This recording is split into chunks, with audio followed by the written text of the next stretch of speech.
नमस्कार, बहुत बहुत स्वागत है आपका स्टार सिटी न्यूज़ में। इस वक्त हमारे साथ मौजूद हैं नरेश अनेजा जी हैं, जो कि भारतीय जनता पार्टी से हैं और कई धार्मिक संस्थाओं से भी जुड़े हुए हैं। सबसे पहले सर, सरकार बनी है और पूरा कैबिनेट बन गया है। कैबिनेट में हमारे मनजिंदर सिंह सिरसा जी भी मंत्रिमंडल जो उनको मिला है, तो क्या लगता है आपको इससे दिल्ली का क्या विकास हुआ? मनजिंदर सिंह सिरसा जी एक ऐसे दिल्ली के नेता हैं जो पूरे सिख समाज को साथ लेते हुए, हिंदुओं को साथ लेते हुए, मोमडन तक का उनको सपोर्ट मिला इस इलेक्शन के अंदर।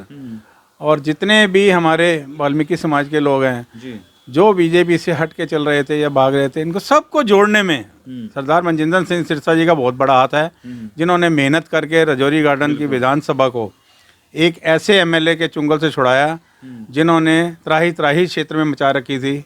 जगह जगह कूड़े के अंबार थे, जगह जगह पानी की लाइनें टूटी हुई थी, सड़कें बन नहीं रही थी। और सिरसा जी ने तो आते ही पहले दिन से ही काम शुरू कर दिया। कल भी एक पानी की लाइन का उद्घाटन हुआ, एक आज भी पानी का लाइन का उद्घाटन रविनगर विष्णु गार्डन की रोड पे। हाँ जी, शुरुआत हो गई।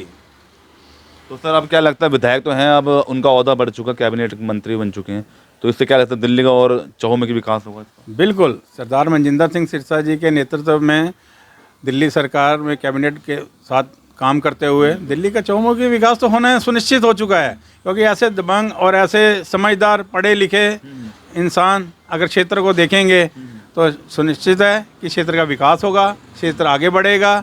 और उन्होंने हमारे यहाँ के जो विधायक थे आम आदमी पार्टी के सुनील चड्ढा जी, उनको भी अपने साथ जोड़ा। ये उनकी बहुत बड़ी सोच है।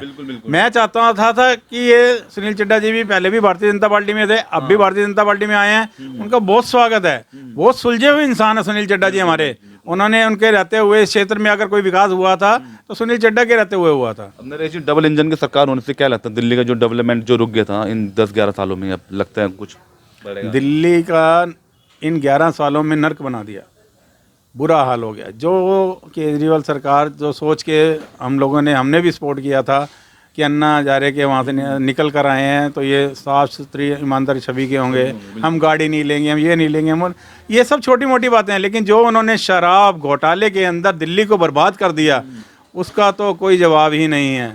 उसका उन्हें जनता ने कड़ा जवाब दिया, मुंह तोड़ जवाब दिया, वो सब लोगों ने देखा। विधानसभा में कि सर पहले सत्र में आपने देखा कि सीएजी की रिपोर्ट में जो घोटाले निकल के आ रहे हैं, इसका क्या लगता है और इस पर क्या कहना चाहते हैं? सीएजी के घोटाले तो अभी शुरू हुए हैं निकलने। अब आगे आगे देखते जाओ होता है क्या। क्योंकि जिसने जो कर्म किया है, बुजुर्ग हमारे पुराने कह गए हैं, जो जैसा कर्म करेगा वैसा फल देगा भगवान। ये है गीता का ज्ञान। अच्छा, आपकी और क्या सामाजिक गतिविधियों से आप जुड़े हुए हैं? जैसे सर राजनीति से तो हैं ही आप। देखो, राजनीति से तो हम जो हमारे यहाँ से आते हैं उनकी पूरी सेवा करते हैं। क्षेत्र के अंदर हमारी एक एनजीओ उज्ज्वल भविष्य चलती है, जिसका मैं चेयरमैन हूँ। समय समय पर उसके स्वास्थ्य कैंप और कलाकार जो हमारे क्षेत्र के होते हैं, छोटे मोटे जो नन्हे मुन्ने कलाकार होते हैं, उनको आगे प्रोत्साहन कर रहे हैं। जो विडो हैं या किसी गरीब कन्या का विवाह है, वो हमारी एनजीओ मिलजुल कर जितना हमारा सहयोग होता है हम करते हैं। अच्छा, महिला मुख्यमंत्री चौथी जो बनी है रेखा गुप्ता जी, क्या उम्मीद है, क्या लगता है कि दिल्ली की जो प्रगति है वो किस तरह आगे बढ़ेगी इनके आने से, एक महिला मंत्री होते हुए? मोदी जी ने जो ये हमारी बहन रेखा गुप्ता जी को मुख्यमंत्री बनाया है, बहुत दूरदर्शी सोच है। बिल्कुल। इसके अंदर क्या है, महिलाओं को प्रोत्साहन मिलेगा कि हमारे को भी आगे रखा जाता है, हमारी भी सुनी जाती है।